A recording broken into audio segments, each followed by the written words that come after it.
రాష్ట్ర ప్రభుత్వం సూచించినటువంటి ప్రాంతం ఉందో అది కానీ ఫీజిబుల్గా ఉంటే ఖచ్చితంగా అక్కడ కూడా మరొక ఎయిర్పోర్ట్ ఏర్పాటు చేయడానికి కేంద్ర ప్రభుత్వం తరఫున సిద్ధంగా ఉన్నామని కూడా ఈ సందర్భంగా తెలియజేస్తున్నాం. ఈరోజు మీరు చూస్తే దేశంలో చిన్న చిన్న నగరాలు, చిన్న చిన్న ప్రాంతాలు కూడా ఎయిర్పోర్ట్ కోసం డిమాండ్ చేస్తున్నాయి. గతంలో అయితే రాష్ట్రానికి ఒక ఎయిర్పోర్ట్గా ఉండేది. ఎక్కడ ప్రధాన నగరం ఉందో, ఎక్కడైతే రాజధాని ఉందో అక్కడ నుంచి ఒక ఎయిర్పోర్ట్ ఉండాలనేది ఒక నానుడిగా ఉండేది.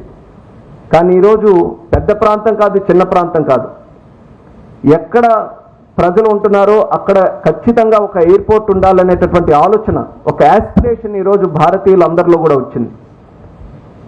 సుమారు 543 మంది ఎంపీలు ఉంటే దేశవ్యాప్తంగా ఏ ఎంపీ నాకు కలిసి వచ్చినప్పుడు పార్లమెంట్లో కలుస్తున్నా సరే ప్రతి ఒక్కరు కూడా మా ప్రాంతంలో ఉన్న ఎయిర్పోర్ట్ని డెవలప్ చేయండి, పెద్దది చేయండి, లేకపోతే మళ్ళీ అక్కడ ఒక ఎయిర్పోర్ట్నైనా ఏర్పాటు చేయండి అని ప్రతి ఒక్కరు కూడా డిమాండ్ చేసే పరిస్థితిలో ఉన్నారు. దీనికి కారణం ఏంటంటే కేవలం అందరూ ఫ్లైట్లో తిరగాలనే ఆలోచనే కాదు, ఒక ఎయిర్పోర్ట్ కానీ ఒక ప్రాంతానికి తీసుకొని వస్తే దాని తాలూకా ప్రభావం, ఆ డెవలప్మెంట్ ఆ ఏరియా మీద ఏ రకంగా ఉంటుందో ఒక్కసారి మనం అందరం తెలుసుకోవాలి.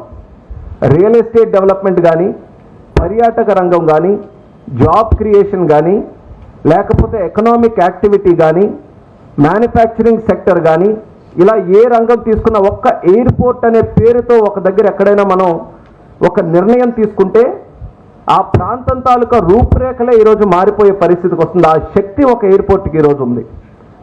అది ప్రజలు కానీ, నాయకులు కానీ, ప్రభుత్వాలు కానీ ఇవన్నీ కూడా గుర్తించి ఎక్కడికక్కడ ఎయిర్పోర్ట్లు పెట్టాలనేటటువంటి ఆలోచనతో ముందుకు వస్తున్నాయి.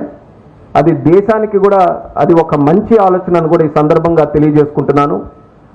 అందులో వరంగల్ లాంటి ప్రాంతం పర్యాటక రంగానికి ఈరోజు దేశ నలుమూలల నుంచి కాదు, ప్రపంచ నలుమూలల నుంచి కూడా వరంగల్ వచ్చేటటువంటి పరిస్థితి ఉంది. అలాగే మ్యానుఫ్యాక్చరింగ్ సెక్టర్కి ఒక మంచి అవకాశం అక్కడ ఉంది.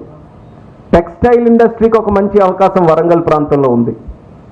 అలాగే విద్యకు ఉమ్మడి ఆంధ్రప్రదేశ్ రాష్ట్రంలోనే ఆ రోజుల నుంచి వరంగల్ అనంటే విద్యకు ఒక ప్రధానమైనటువంటి కేంద్రం వరంగల్ నగరం.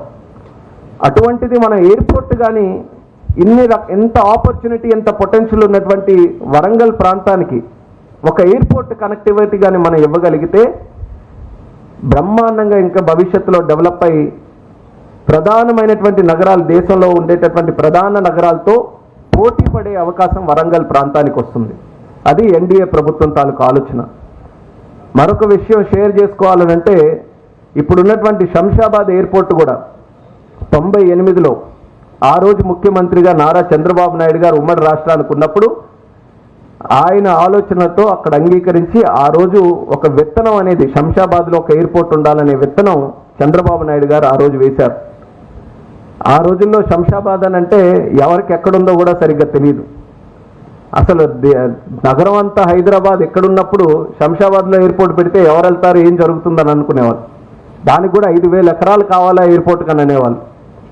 ఈరోజు ఎయిర్పోర్ట్ తాలూకా చుట్టుపక్కల మీరు ప్రాంతం చూస్తే ప్రపంచంలో ఉండేటటువంటి పెద్ద పెద్ద కంపెనీలు ఏరోస్పేస్ ఇంజనీరింగ్కి, ఏరోస్పేస్ మ్యానుఫ్యాక్చరింగ్కి, ఐటీ సర్వీసెస్కి, హాస్పిటాలిటీ సర్వీసెస్కి ఎయిర్పోర్ట్ చుట్టూ కూడా వచ్చాయి. శంషాబాద్లో ఏ రకంగా రియల్ ఎస్టేట్ పెరిగిందో చూశారు.